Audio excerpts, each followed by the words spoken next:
환자분 보호자 되시나요? 그냥 응급실에서 기본 처치만 받고 가시죠. 입원하시려면 보증금부터 내셔야 하는데. 간호사는 그의 낡은 운동화와 빛바랜 청바지를 위아래로 훑어보았습니다.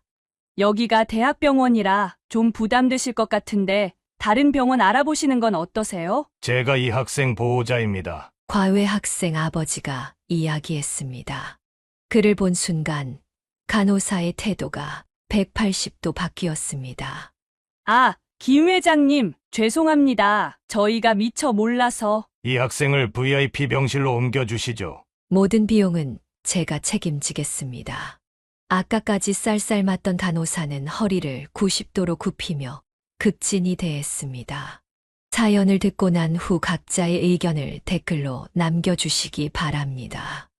사소한 댓글이라도 사연자분에게 큰 힘이 될 수 있습니다. 각색될 수 있고 사연자분의 입장에서 구성될 수 있습니다. 박동호 씨는 초등학교 시절 1톤 트럭으로 야채 장사를 하시는 아버지와 시장 어귀에서 과일을 파시는 어머니가 있었습니다. 그의 아버지는 매일 새벽 4시면 일어나 시장에 가셨고 어머니는 그 시장 한켠에서 과일 가게를 운영하셨습니다. 동호야, 오늘 들어오는 길에 엄마 가게 들르면 맛있는 거 줄게. 그는 어머니의 말씀에 고개를 저었습니다. 다른 친구들의 부모님은 멋진 옷을 입고 반짝이는 승용차를 타고 다녔지만 그의 부모님은 낡은 트럭과 흙먼지 묻은 작업복 차림이었습니다. 특히 등하교 시간이면 그는 엄마의 과일 가게를 피해 먼 길로 돌아다녔습니다. 친구들이 자신의 부모님 모습을 보게 될까봐 두려웠기 때문입니다. 어머, 동호 엄마 맞지? 동호는 어디 갔어? 이웃 아줌마의 물음에 어머니는 씁쓸한 미소를 지었습니다. 그는 멀리서 그 모습을 바라보며 발걸음을 재촉했습니다. 방과 후면 친구들은 학원차를 타고 다녔지만 그는 혼자 걸어서 집에 돌아왔습니다. 시장 근처를 지날 때면 엄마가 부르실까봐 재빨리 지나쳤습니다.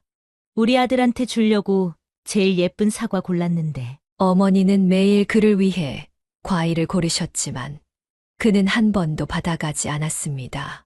창피한 마음에 어머니의 정성을 외면했습니다. 동호야, 오늘은 일찍 와서 엄마랑 같이 가자. 매일 아침 현관에서 들리는 어머니의 말씀이었습니다.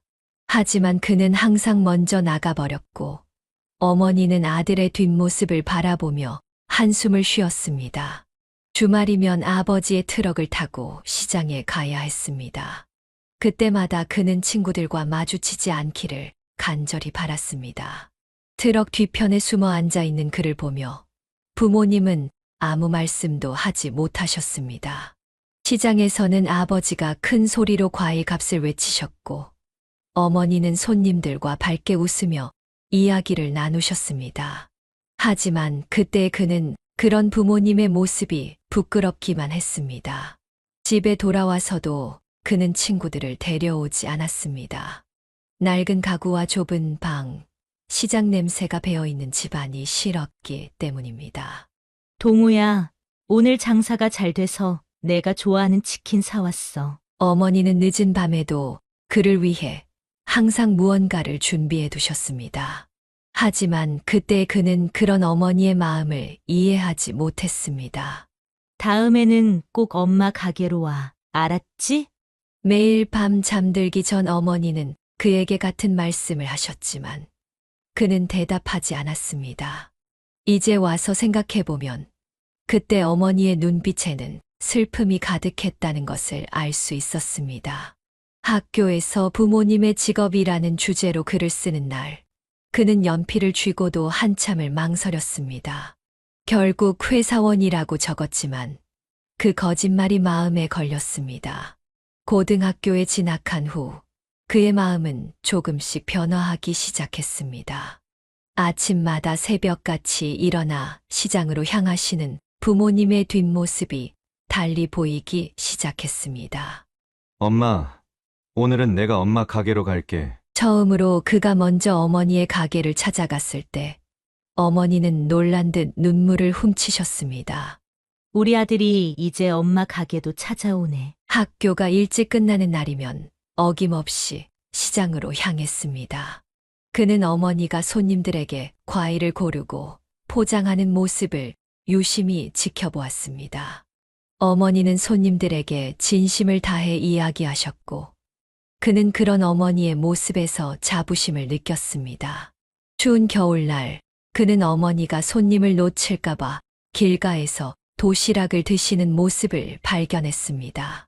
엄마, 이러지 말고 가게 안에서 먹지. 손님들이 오실 수 있잖아. 괜찮아. 이것도 다 장사야. 그는 어머니의 말씀에 가슴이 아팠습니다. 예전에는 보지 못했던 어머니의 주름진 손과 굽은 허리가 눈에 들어왔습니다. 동우야, 너는 공부나 열심히 해. 엄마 아빠는 걱정하지 마. 매일 같은 말씀을 하시는 어머니의 눈빛에서 그는 깊은 사랑을 느꼈습니다. 예전에는 부끄러워 피했던 그 눈빛이 이제는 그에게 가장 따뜻한 위로가 되었습니다. 토요일이면 이제 그는 자발적으로 아버지의 트럭을 도왔습니다. 무거운 과일 상자를 나르며 아버지의 굵은 팔뚝에 새겨진 힘줄을 보았습니다. 아버지, 제가 들게요. 괜찮다. 넌 공부해야지. 아버지는 늘 그렇게 말씀하셨지만 그는 이제 알았습니다. 모든 것이 자신을 위한 것이었다는 걸. 아들, 엄마가 이따가 맛있는 거 싸줄게. 오늘은 일찍 와. 학교에서 돌아올 때면 어머니는 항상 그를 기다리고 계셨습니다. 이제는 그 말씀이 부끄럽지 않았습니다. 시장 안에서는 이제 당당하게 걸었습니다. 오히려 친구들을 데리고 와서 어머니가 파시는 과일을 자랑스럽게 맛보여 주었습니다. 야, 이거 진짜 맛있다. 엄마가 주신 거야? 친구들의 칭찬에 그는 어깨가 으쓱해졌고 어머니는 행복한 미소를 지으셨습니다. 우리 아들이 이제 다 컸네. 어느 날 저녁 어머니는 문득 그런 말씀을 하시며 그를 바라보셨습니다. 그 눈빛에는 미안함과 고마움 그리고 한없는 사랑이 담겨 있었습니다. 이제 그는 이해했습니다. 부모님의 모든 수고가 자신을 위한 것이었음을, 그 헌신이 얼마나 값진 것이었는지를. 더 이상 부끄러움은 없었습니다. 대신 감사함과 존경심이 가득했습니다.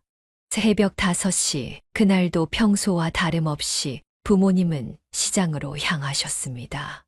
그는 잠결에 들리는 문소리에 뒤척이다 다시 잠이 들었습니다. 그리고 다른 날과 마찬가지로 학교로 향했습니다. 박동호 학생 잠시 교무실로 와주세요. 평소와 다름없던 아침 조회 시간, 담임 선생님의 무거운 목소리가 들렸습니다. 그의 가슴이 불길한 예감으로 쿵쾅거렸습니다. 동호야, 부모님이. 선생님의 떨리는 목소리를 듣는 순간 그의 세상이 멈춘 것만 같았습니다. 아침 6시경 시장으로 향하던 부모님의 차가 신호를 무시하고 달리던 덤프트럭과 정면으로 충돌했다는 것이었습니다. 거짓말이죠? 제발 거짓말이라고 해주세요. 하지만 경찰서에 도착해보니 그것은 냉혹한 현실이었습니다. 사고 현장 사진 속에는 형체를 알아볼 수 없이 찌그러진 아버지의 트럭이 있었습니다. 신호 위반한 덤프트럭이 시속 80km 이상으로 돌진했다고 추정됩니다. 경찰관의 무미건조한 설명이 이어졌습니다. 두 분 모두 현장에서 돌아가셨다는 말에 그의 다리에 힘이 빠졌습니다. 어제 저녁에 제가 왜 인사도 제대로. 그는 마지막으로 부모님께 건성으로 인사했던 것이 생각났습니다.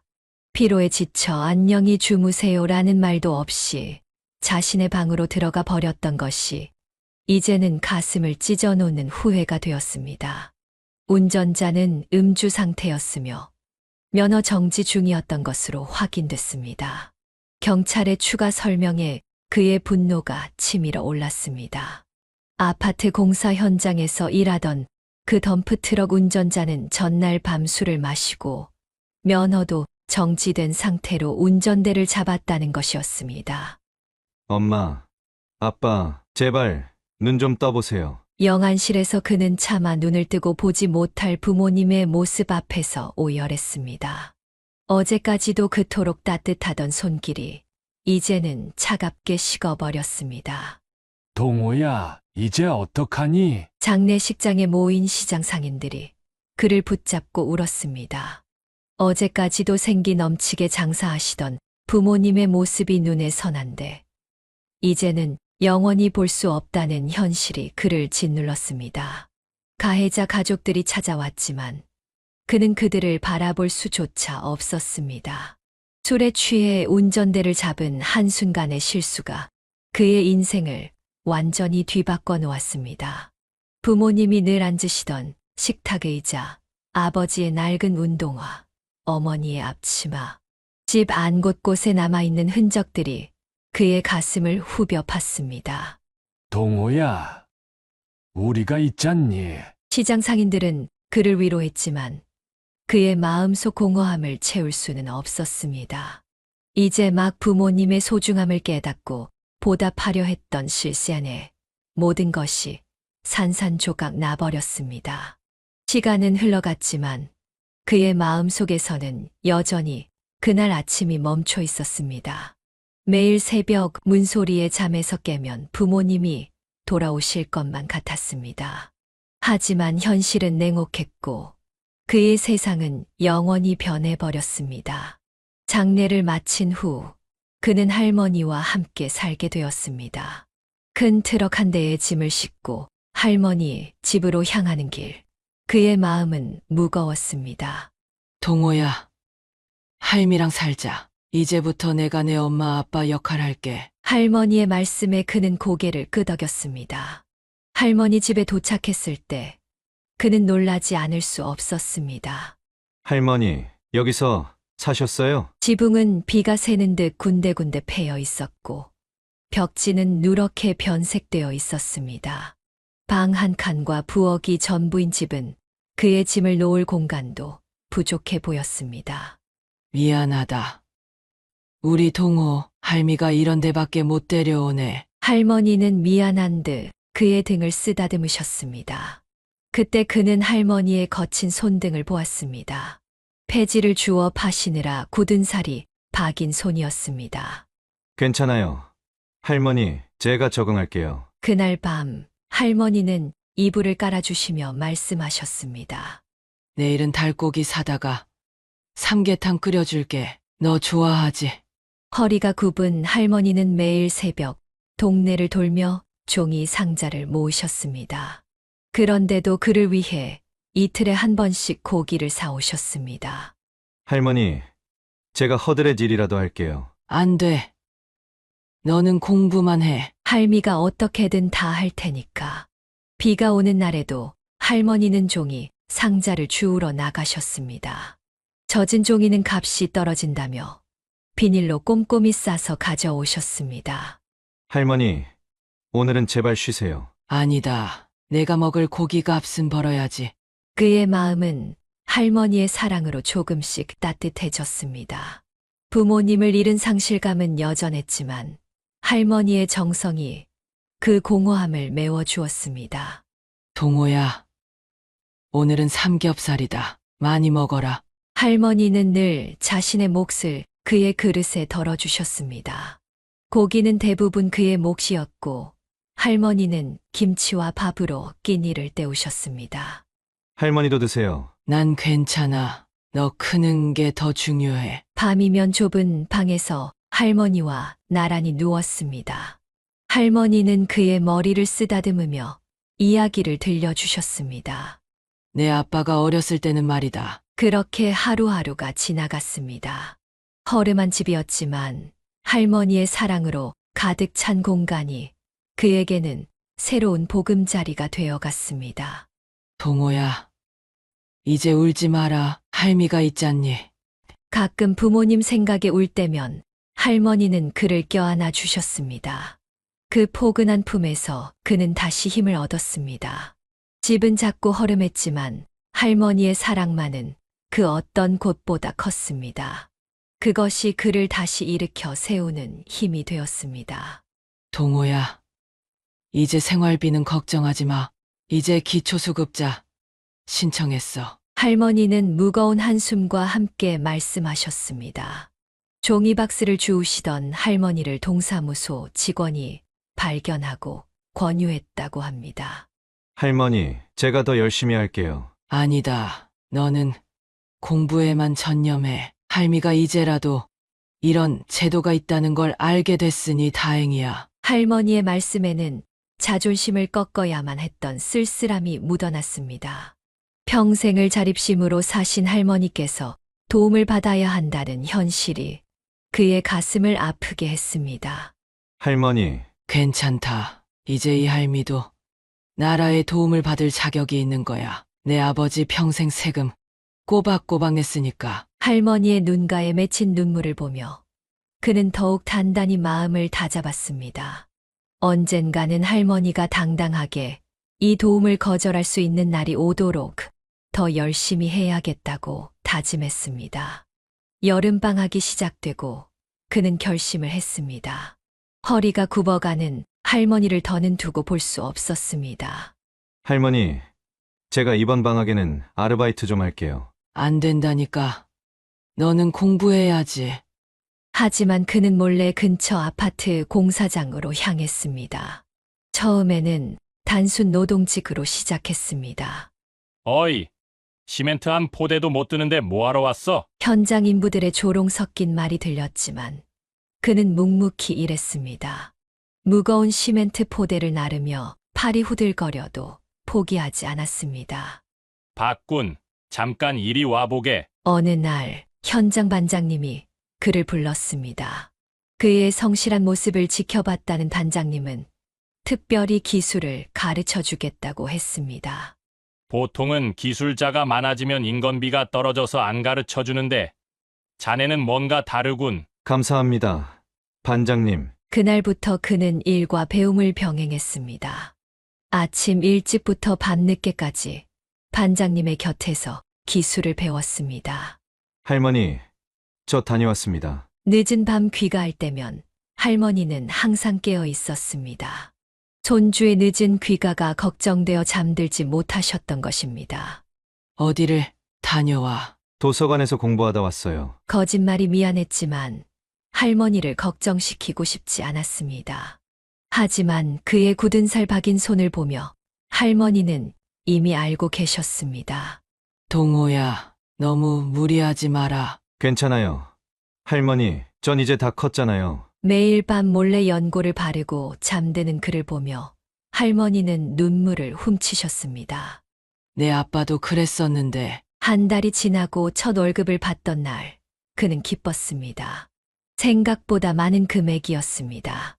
반장님, 조금 많이 들어온 것 같습니다. 자네가 기술도 배우고 열심히 했으니까 더도 덜도 말고 자네 몫이야. 그는 그날 저녁 할머니를 한의원으로 모시고 갔습니다. 할머니, 이제 허리 치료 받으세요. 제가 번 돈으로요. 할머니는 손주의 마음을 거절하지 못하고 치료를 받으셨습니다. 침을 맞으시는 동안 할머니의 눈가에는 눈물이 고였습니다. 우리 동호가 이렇게 컸구나. 방학이 끝나갈 무렵 그는 제법 기술자의 모습을 갖추어 갔습니다. 반장님은 그를 더 믿고 일을 맡겼고 월급도 조금씩 올라갔습니다. 박군, 다음 방학에도 올 텐가? 네, 반장님, 꼭 오겠습니다. 그는 이제 자신의 힘으로 할머니를 도울 수 있다는 것이 자랑스러웠습니다. 더 이상 할머니가 종이 상자를 줍지 않으셔도 되기를 바랐습니다. 처음에는 손주의 성의를 거절하지 못하고 허리 치료를 받으셨던 할머니였지만 시간이 지날수록 걱정이 커져갔습니다. 동호야, 이 돈 어디서 났니? 검은 비닐봉지에 담긴 돈을 건네는 손주를 보며 할머니의 안색이 어두워졌습니다. 할머니, 제가 아르바이트에서 번 돈이에요. 아르바이트? 어디서? 그는 도서관에서 과외를 한다고 둘러댔지만 할머니는 그의 거친 손을 보며 한숨을 쉬었습니다. 내 아버지가 너만 할 때 말이다. 할머니는 오래된 이야기를 꺼내셨습니다. 그의 아버지도 어린 시절 가정 형편 때문에 공사장에서 일을 시작했다고 합니다. 처음엔 방학 때만 한다더니 결국 학교도 그만두고 할머니의 눈가에 눈물이 맺혔습니다. 아들이 돈벌이에 매달려 학업을 포기했던 그때의 아픔이 떠오르는 듯 했습니다.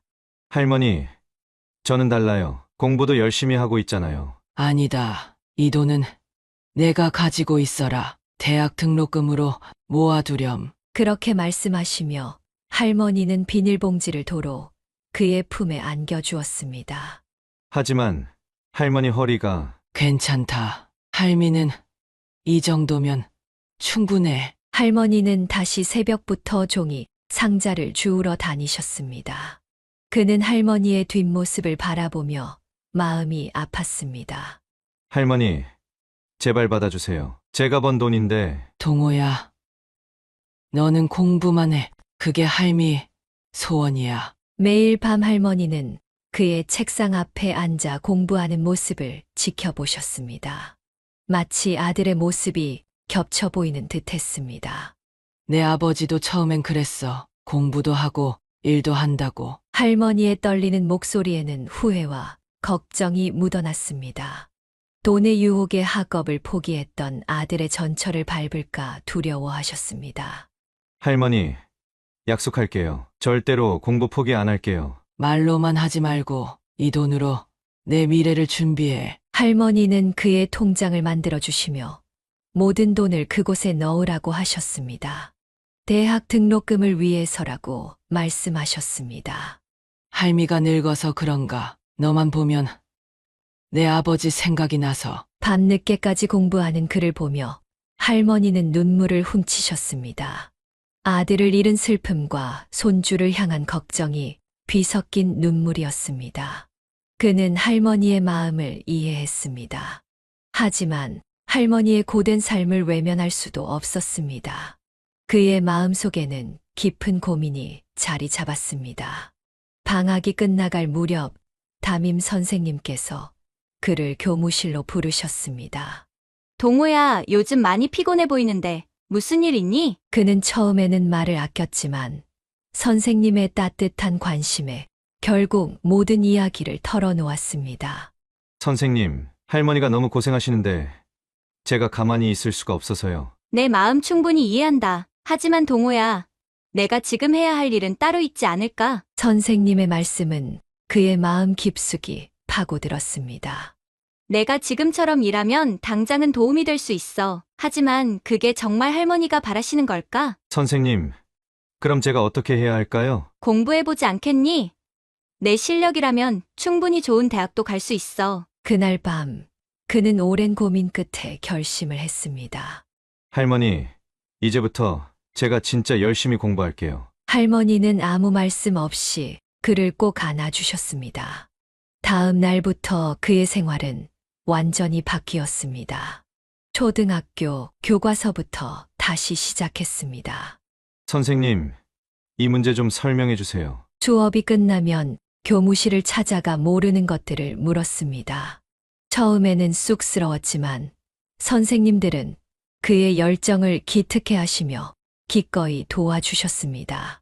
오늘도 왔구나. 어제 배운 거 이해됐어? 그는 하루에 2~3시간만 자며 공부했습니다. 학원을 다닐 형편이 되지 않았기에 교무실이 그의 학원이 되었습니다. 할머니, 저 반에서 1등 했어요. 처음으로 중간고사에서 1등을 했을 때 할머니는 기쁨의 눈물을 흘리셨습니다. 우리 동호가 이렇게 똑똑했구나. 밤늦게까지 공부하는 그를 위해 할머니는 매일 밤 따뜻한 미역국을 끓여주셨습니다. 동호야, 너무 무리하진 마라. 괜찮아요. 할머니, 이제 제가 꿈이 생겼어요. 그의 꿈은 서울의 명문대학교였습니다.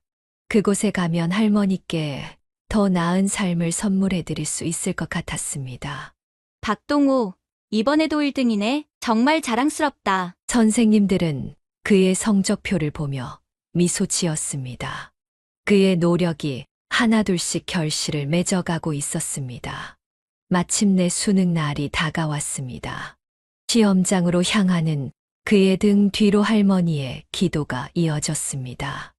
우리 동호 꼭 붙을 거야. 꼭 붙을 거야. 그리고 발표 날 그는 서울에 있는 명문대학교에 합격 통지서를 받았습니다. 할머니, 제가 해냈어요. 할머니는 아무 말씀도 하지 못하시고 그저 손주를 껴안고 우셨습니다. 그동안의 모든 고생이 보상받는 순간이었습니다. 대학교 새내기가 된 그는 설렘과 동시에 무거운 책임감을 느꼈습니다. 등록금과 생활비는 장학금으로 해결되었지만 여전히 할머니의 생활비를 걱정해야 했습니다. 동호야, 할미 걱정은 하지 마. 이제 너 공부만 해. 하지만 그는 할머니가 여전히 새벽마다 종이 상자를 주워 오시는 것을 알고 있었습니다. 그때쯤 그는 다른 일을 시작했습니다. 대학 근처 중국집에서 그의 새로운 생활이 시작되었습니다. 매일 밤 6시부터 10시까지 끊임없이 쌓이는 그릇들과 씨름했습니다. 학생, 명문대학교 다닌다면서요? 여기서 이런 일을? 네, 좋은 경험이 될 것 같아서요. 그는 웃으며 대답했지만 손은 쉬지 않았습니다. 설거지를 마치고 집에 돌아오면 새벽 3시. 잠깐 눈을 붙이고 5시면 다시 일어나 공부했습니다. 박동호 씨, 전단지 아르바이트 구합니다. 수업 사이 빈 시간이면 학교 게시판을 훑었습니다. 1시간에 10,000원을 주는 전단지, 아르바이트는 그에게 꿀 같은 기회였습니다. 학생, 이력서 한번 볼까요? 우연히 들른 과외 소개소에서 그의 인생이 바뀌기 시작했습니다. 좋은 대학교 다니시네요. 시간당 8만 원짜리 자리가 있는데. 그의 눈이 휘둥그레졌습니다. 지금까지 해온 모든 알바를 합친 것보다 더 많은 금액이었습니다. 정말인가요? 강남 고등학생 과외인데 명문대학교 학생을 찾으시거든요. 그렇게 그는 첫 과외를 시작했습니다. 실력은 물론이고 자신의 입시 경험을 바탕으로 한 조언은 학생들에게 큰 도움이 되었습니다. 입소문이 나면서 과외 요청이 늘어났습니다. 이제 더 이상 설거지나 전단지, 아르바이트를 하지 않아도 되었습니다. 할머니, 이제 제가 월급 받았어요. 처음 받은 과외비로 그는 할머니께 옷을 사드렸습니다. 할머니는 손주의 성공이 기뻐 눈물을 흘리셨습니다. 우리 동호가 이렇게 훌륭해졌네. 하지만 그는 여기서 만족하지 않았습니다. 수업이 없는 시간에는 도서관에서 공부했고 전공 공부도 열심히 했습니다. 날이 갈수록 그의 생활은 더욱 빡빡해졌습니다. 과외 시간이 늘어날수록 수입은 늘었지만 몸은 점점 지쳐갔습니다. 동호야, 얼굴이 많이 안 좋다. 할머니의 걱정 어린 말씀에도 그는 웃으며 괜찮다고만 했습니다. 걱정 마세요. 할머니, 저 아직 젊은데 뭐. 하지만 그의 하루는 이미 한계에 다다르고 있었습니다. 아침 5시 기상 수업, 과외 밤늦게까지, 이어지는 공부까지. 선생님, 오늘은 좀 일찍 끝내면 안 될까요? 그날도 평소와 같이 강남의 마지막 과외 수업을 마치고 있었습니다. 평소보다 더 심한 두통이 그를 괴롭혔습니다. 그래, 오늘은 선생님이 몸이 좀 안 좋네. 대신 다음 수업에는 조금 더 할 거야. 마지막 수업을 끝내고 대문을 나서는 순간 그의 시야가 흐려지기 시작했습니다. 다리에 힘이 풀렸고 세상이 빙글빙글 돌았습니다. 그는 대문 기둥을 붙잡으려 했지만 이미 늦었습니다. 선생님, 괜찮으세요? 과외 학생의 아버님이 마침 귀가하던 중이었습니다. 의식을 잃어가는 와중에도 그는 죄송하다는 말을 중얼거렸습니다. 응급실에서 겨우 정신을 차린 그는 자신을 둘러싼 낯선 풍경을 바라보았습니다. 환자분 보호자 되시나요? 간호사의 질문에 그는 고개를 저었습니다. 할머니께는 아직 연락도 못 드린 상태였습니다. 그냥 응급실에서 기본 처치만 받고 가시죠. 입원하시려면 보증금부터 내셔야 하는데. 간호사는 그의 낡은 운동화와 빛바랜 청바지를 위아래로 훑어보았습니다. 여기가 대학병원이라 좀 부담되실 것 같은데 다른 병원 알아보시는 건 어떠세요? 그때였습니다. 제가 이 학생 보호자입니다. 과외 학생 아버지가 이야기했습니다. 그를 본 순간 간호사의 태도가 180도 바뀌었습니다. 아, 김 회장님, 죄송합니다. 저희가 미처 몰라서. 이 학생을 VIP 병실로 옮겨주시죠. 모든 비용은 제가 책임지겠습니다. 아까까지 쌀쌀맞던 간호사는 허리를 90도로 굽히며 극진히 대했습니다. 박동호 학생. 이래서 내가 더 훌륭한 법조인이 되어야 해. 이런 세상을 바꾸기 위해서라도 김 회장님의 말씀에 그는 깊이 고개를 숙였습니다. 돈 앞에서 달라지는 세상의 민낯을 직접 목격한 순간이었습니다. 심한 과로와 영양실조입니다. 당분간 절대 안정이 필요해요. 의사의 진단은 단호했습니다. 할머니가 병실에 오셨을 때 그는 죄송한 마음에 고개를 들지 못했습니다. 내가 이러려고 너 공부시킨 게 아닌데. 죄송해요. 할머니, 제가 좀 더 조심했어야 했는데. 이번 일을 계기로 그는 자신의 한계를 인정하고 더 현명하게 살아가야 함을 깨달았습니다. 동시에 세상의 불평등에 대해서도 깊이 생각하게 되었습니다. 병원에 입원한 지 사흘째 되는 날, 과외 학생의 아버님이 다시 찾아오셨습니다. 그는 병실에 들어서다 할머니를 보시고는 걸음을 멈추셨습니다. 죄송하지만 혹시 성함이? 저요? 저는 좌영이라고 합니다. 그 순간 그분의 표정이 크게 변했습니다. 마치 오래된 사진을 발견한 것처럼 놀란 기색이 역력했습니다. 혹시 서울에서 사시다가 미국으로? 할머니도 그를 유심히 바라보셨습니다. 처음에는 알아보지 못하시다가 문득 무언가를 떠올리신 듯 눈을 크게 뜨셨습니다. 당신이 설마. 병실 안에는 묘한 긴장감이 감돌았습니다. 오랜 세월이 지났지만 두 사람 사이에는 뭔가 특별한 인연이 있어 보였습니다. 어머나, 세상에 이런 곳에서. 할머니의 눈시울이 붉어졌습니다. 과외 학생 아버님도 깊은 감회에 젖은 표정이었습니다. 선생님, 정말 오랜만에 뵙습니다. 그의 목소리는 떨렸고 눈가에는 눈물이 맺혔습니다. 박 선생님, 오늘 이 자리에서 더 중요한 이야기를 나눠야 할 것 같습니다. 우리 참 깊은 인연이 있습니다. 그는 할머니를 바라보며 말을 이었습니다. 선생님, 제가 그동안 못 다 갚은 은혜가 있습니다. 그의 말에 병실은 잠시 숙연해졌고 이것은 더 깊은 이야기의 시작이 될 것 같았습니다. 병실의 숙연한 분위기 속에서 과외 학생의 아버님은 천천히 이야기를 시작했습니다. 제 아버지께서는 좌 회장님 댁에서 운전기사로 일하셨습니다. 그때 저는 초등학생이었죠. 할머니는 그의 말에 고개를 끄덕이셨습니다. 그래, 이제 기억이 나는구나. 김 기사님의 아들.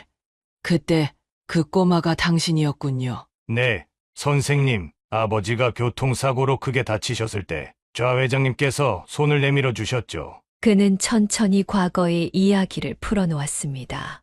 그의 아버지가 회장님 차를 수리하러 가다가 큰 교통사고를 당했던 일, 수술비가 없어 발을 동동 굴렀던 일들을.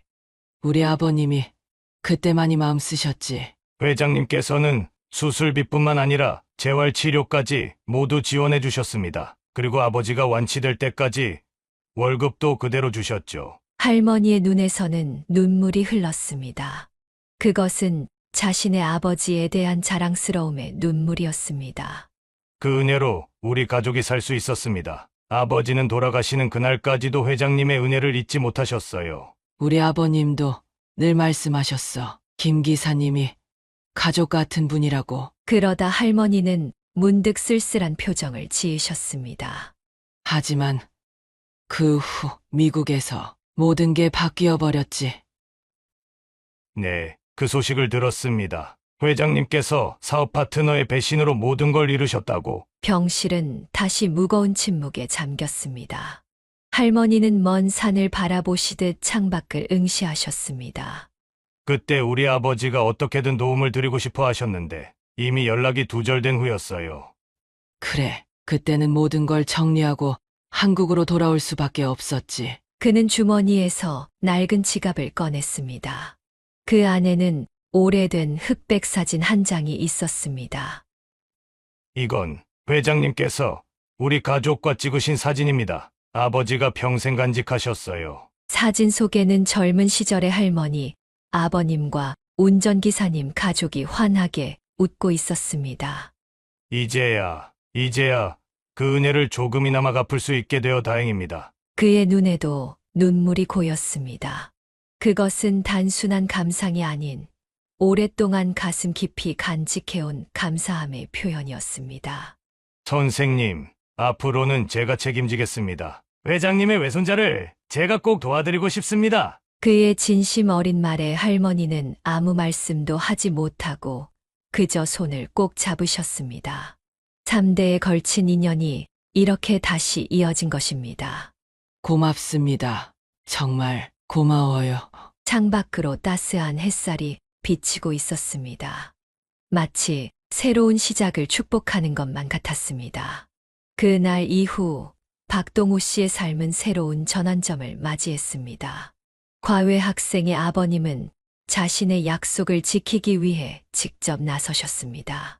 박 선생님, 이제부터는 과외는 그만두시지요. 학업에만 전념하셨으면 합니다. 하지만 그동안 받은 과외비도 너무 과분한데 그는 고개를 저으며 말씀하셨습니다. 이건 과외비가 아닙니다. 우리 가족이 받은 은혜를 조금이나마 갚는 것뿐이에요. 회장님은 즉시 실행에 옮기셨습니다.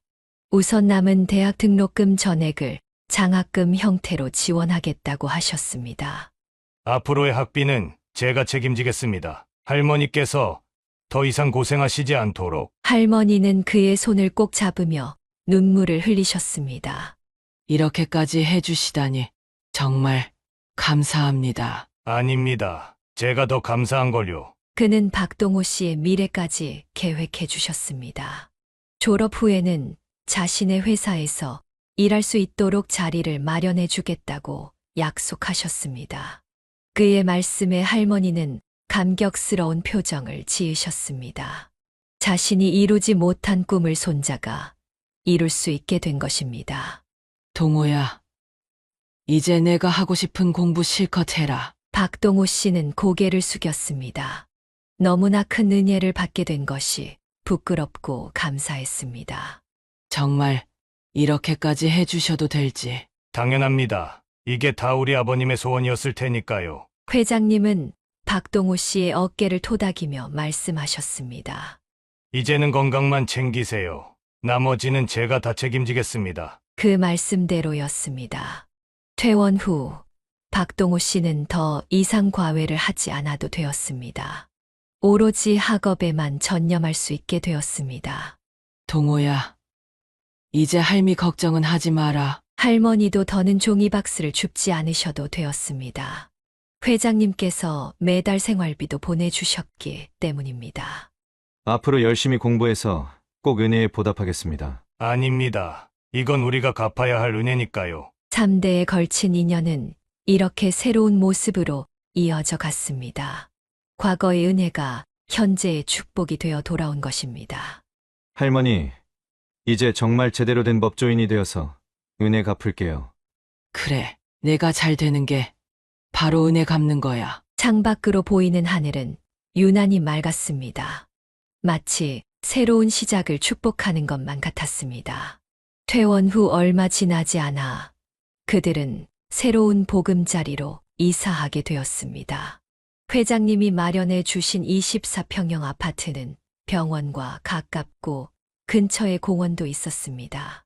할머니, 이제 여기가 우리 집이에요. 현관문을 열자 할머니는 믿기지 않는다는 듯 방 안을 둘러보셨습니다.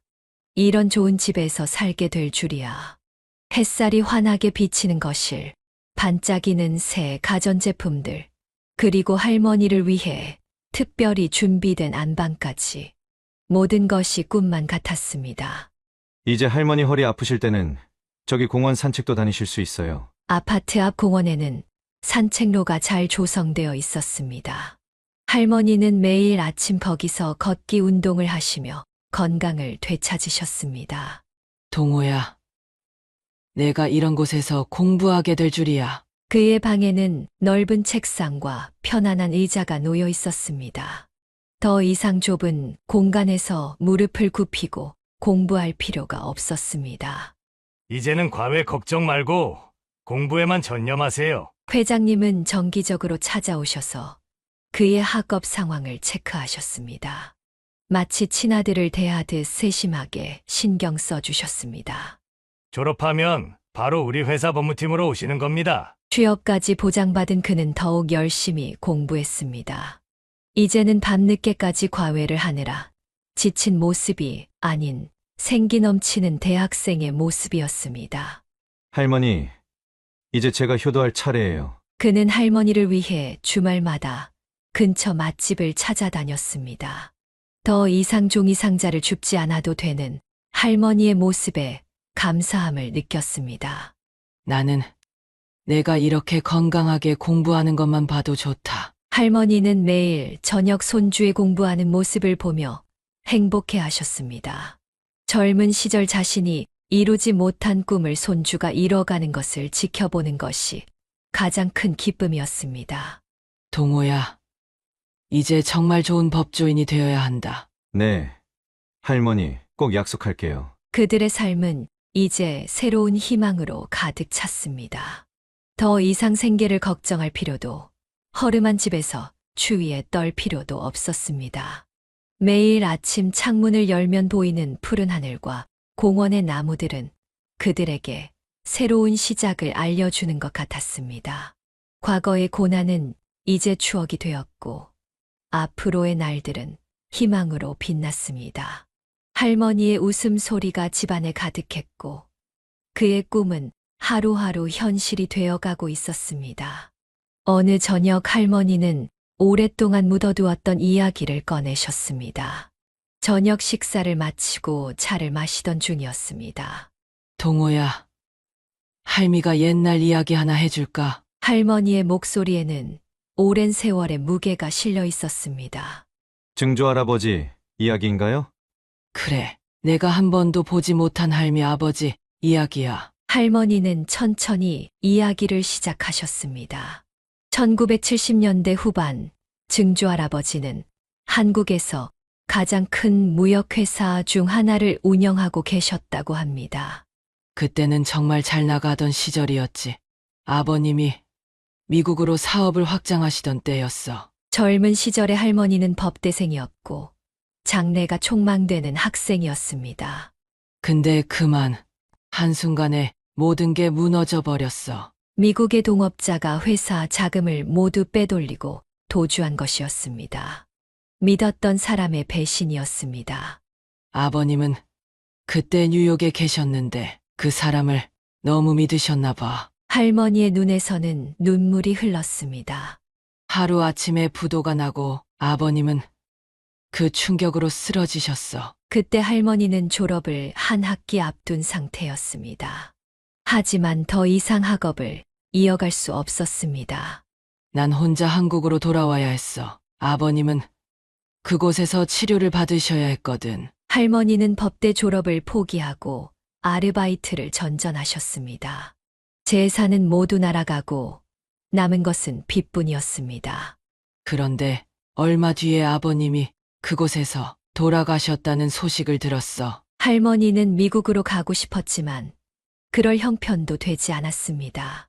아버님의 장례식조차 참석하지 못했다는 것이 가장 큰 한이 되었다고 합니다. 할머니의 눈빛이 흐려졌습니다. 한때는 법조인을 꿈꾸던 대학생이었지만 운명은 그녀를 다른 길로 이끌었습니다. 할머니, 전 몰랐어요. 이제는 다 지나간 일이야. 근데 내가 법대에 가겠다고 했을 때 할미는 너무 기뻤단다. 할머니는 손주의 손을 꼭 잡으셨습니다. 할머니의 꿈, 제가 꼭 이루어드릴게요. 창밖으로 달빛이 스며들었습니다. 할머니의 오랜 이야기는 그에게 새로운 사명감을 안겨주었습니다. 새로운 아파트에서의 생활이 자리를 잡아가면서 그들의 일상은 평화로워졌습니다. 할머니, 오늘은 제가 아침 준비할게요. 그는 이제 더 이상 새벽에 일어나 과외를 가지 않아도 되었습니다. 대신 할머니와 함께하는 아침 식사가 하루의 시작이 되었습니다. 어휴, 내가 왜 이런 걸 다 하니? 제가 이제 할머니 음식 실력 물려받아야죠. 식탁에는 할머니가 좋아하시는 된장국과 반찬들이 올라왔습니다. 서툴지만 정성이 담긴 요리였습니다. 할머니, 오늘은 도서관 다녀올게요. 낮 시간에는 학교와 도서관에서 공부에 전념했습니다. 더 이상 생계 걱정으로 공부를 중단할 일은 없었습니다. 동호야, 나는 잠깐 공원 다녀올게. 할머니는 더 이상 박스를 줍지 않으셨지만 매일 아침 동네에 한 바퀴를 도시셨습니다. 이제는 생계를 위해서가 아닌 건강을 위한 산책이었습니다. 할머니, 제가 모시고 갈게요. 주말이면 그는 할머니와 함께 근처 공원을 산책했습니다. 예전에는 바쁘다는 핑계로 하지 못했던 일들을 하나씩 해나갔습니다. 어머, 동우 할머니. 요즘 얼굴이 좋아 보이세요. 동네 주민들과 마주치면 할머니는 환하게 웃으셨습니다. 더 이상 쓰레기를 뒤지는 할머니가 아닌 손자와 함께 산책하는 품이 있는 할머니였습니다. 동호야, 이제 할미가 행복하다. 저녁이면 할머니는 그의 공부하는 모습을 바라보며 미소 지으셨습니다. 손주가 꿈을 향해 한 걸음씩 나아가는 모습이 그녀의 가장 큰 기쁨이었습니다. 할머니, 이따가 같이 드라마 볼까요? 밤에는 함께 TV를 보며 도란도란 이야기를 나누었습니다. 예전에는 꿈도 꾸지 못했던 평화로운 시간이었습니다. 동호야, 할미가 옛날에 못해준 게 너무 많아서. 할머니, 이제는 제가 다 해드릴게요. 가끔 할머니는 예전 생각이 나신다며 동네 청소를 하시겠다고 했습니다. 하지만 그것마저도 이제는 봉사활동이라고 웃으며 말씀하셨습니다. 우리 동네는 내가 깨끗하게 만들어야지. 그렇게 그들의 일상은 작지만 확실한 행복으로 채워져 갔습니다.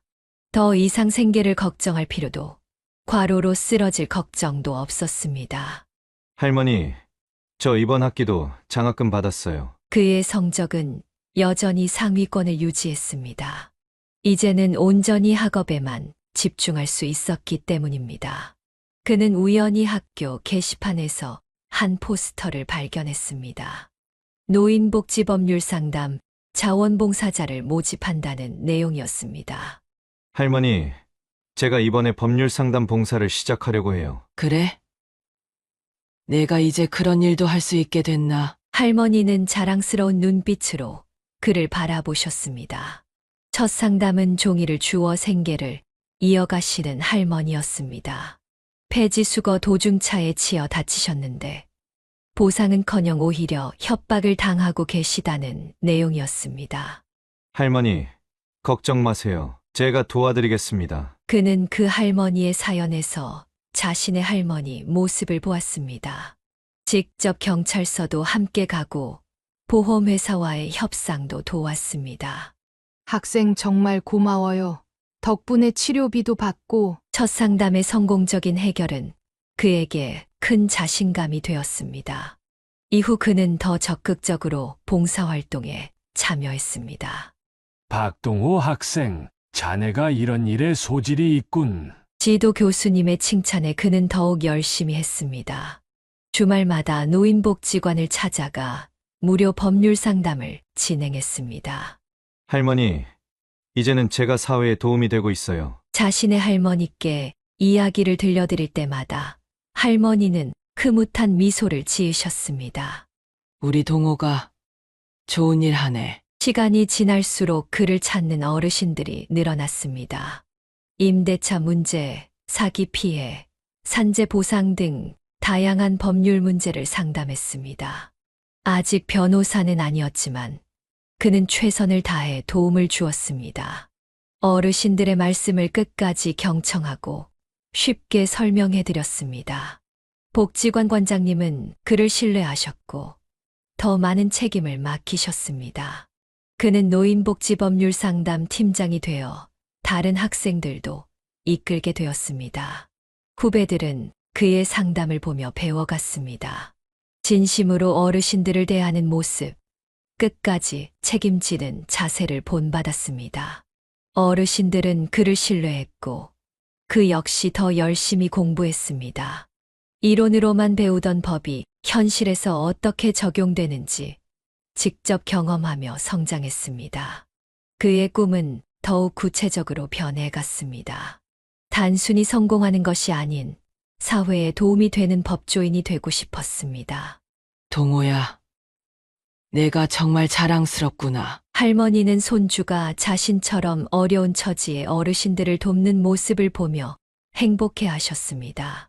그것은 그동안의 고생이 헛되지 않았음을 증명하는 것 같았습니다. 우리 동호, 이제 정말 제대로 된 어른이 됐구나. 할머니의 말씀처럼 그는 성장했습니다. 한때는 부모님의 모습이 부끄러웠던 어린 시절, 할머니의 고단한 삶을 외면했던 순간들, 그리고 과로로 쓰러졌던 힘든 시기를 거쳐 이제는 진정한 법조인의 꿈에 한 걸음 더 가까워졌습니다. 할머니, 저 다음 달이면 졸업해요. 법학과 졸업을 앞둔 그의 눈빛에는 자신감이 넘쳤습니다. 김 회장님이 약속하신 회사 법무팀 자리도 기다리고 있었지만 그의 꿈은 더 커졌습니다. 변호사가 되어서 어르신들을 돕는 법률사무소를 차리고 싶어요. 할머니는 아무 말씀 없이 그저 손주를 꼭 안아주셨습니다. 그 포옹 속에는 오랜 세월의 고단함과 새로운 희망이 함께 담겨 있었습니다. 이제 그들의 삶은 새로운 장을 향해 나아가고 있었습니다. 더 이상 종이 상자를 줍지 않아도 되는 할머니, 과외에 시달리지 않아도 되는 손자, 그리고 그들을 감싸안은 따뜻한 봄날의 햇살처럼 모든 것이 제자리를 찾아가고 있었습니다. 할머니, 앞으로는 제가 더 열심히 효도할게요. 아니, 이미 넌 충분히 효도했어. 이제는 내 꿈을 향해 가면 돼. 창밖으로 보이는 노을은 유난히 아름다웠습니다. 마치 그들의 새로운 시작을 축복하는 것만 같았습니다. 사연을 듣고 댓글을 남겨주시기 바랍니다. 사소한 의견일지라도 사연자분에게는 큰 힘이 됩니다. 노골적인 악성 댓글은 사연자분에게 상처가 될 수 있으니 삼가주시기 바랍니다.